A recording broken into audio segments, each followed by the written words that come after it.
Bonjour à tous et bienvenue à la mini-méditation matinale de l'Église Saint-Lazare. Nous continuons avec joie et avec vous notre cheminement dans la lettre de Paul aux Romains et cette fois on entame le chapitre 6. Bonne nouvelle, unique, historique, parfaite, incontournable de Dieu, en Jésus-Christ son Fils, il nous donne l'assurance d'être pardonnés pour toujours de la totalité de notre péché. Cela fait du bien de se souvenir de cela, jour après jour, sans se lasser, sans se blaser non plus. C'est notre assurance. En Jésus, notre chef, nous avons l'assurance d'être totalement pardonnés de tous nos péchés passés. En Jésus, notre chef, nous sommes toujours pardonnés de tous nos péchés présents et nous avons l'assurance d'être pardonnés de tous nos péchés futurs, encore à venir. Et quand bien même notre péché abonderait, eh bien, comme dit Paul au chapitre 5 et au verset 20, la grâce surabonderait, couvrirait encore cette montagne de péché.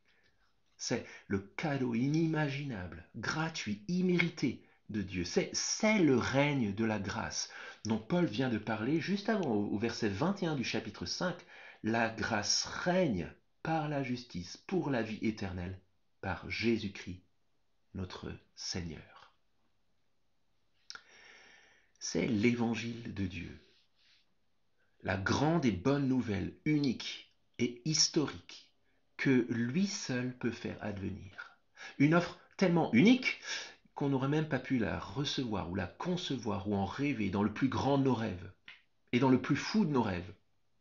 Et c'est une réalité tellement unique qu'elle est étrangère à la logique de ce monde, à notre propre logique d'origine.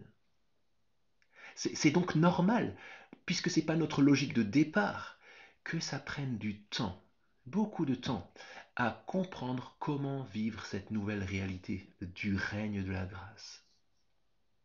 Quelque chose de tout nouveau, d'inimaginable dans ce monde. C'est un petit peu comme si nous avions un homme de 30 ans qui était paralysé depuis sa naissance et qui tout d'un coup guérirait et qu'il devait apprendre à marcher alors qu'il n'a jamais appris à marcher.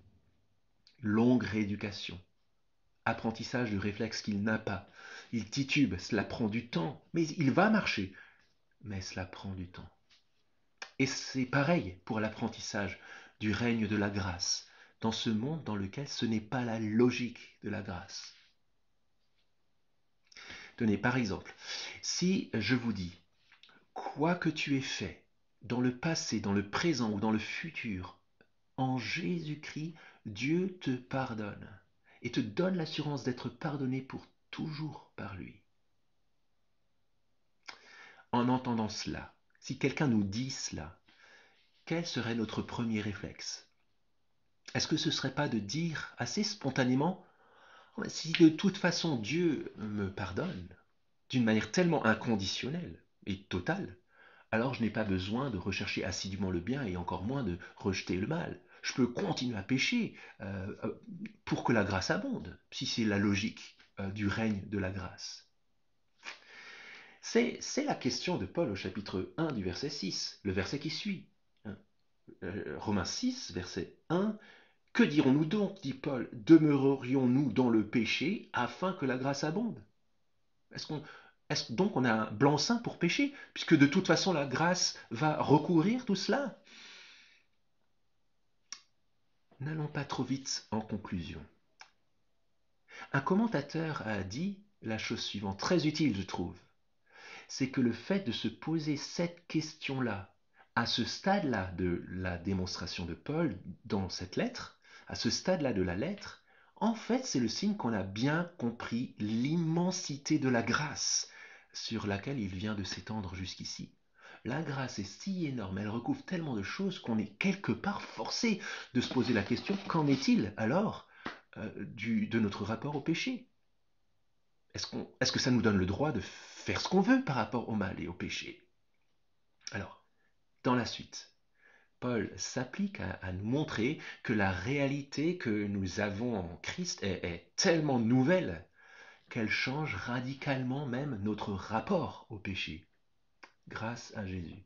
Mais avant d'aller plus loin, posons-nous un petit peu et réfléchissons ensemble, pour la journée en tout cas, à deux questions. Et peut-être avec un petit défi. Première question. Dans quelle situation est-ce que je serais tenté ou est-ce qu'il pourrait m'arriver de me poser cette question de Paul? Est-ce que je pourrais demeurer dans le péché pour que la grâce abonde? Si de toute façon la grâce abonde, alors j'ai un blanc-seing pour le mal.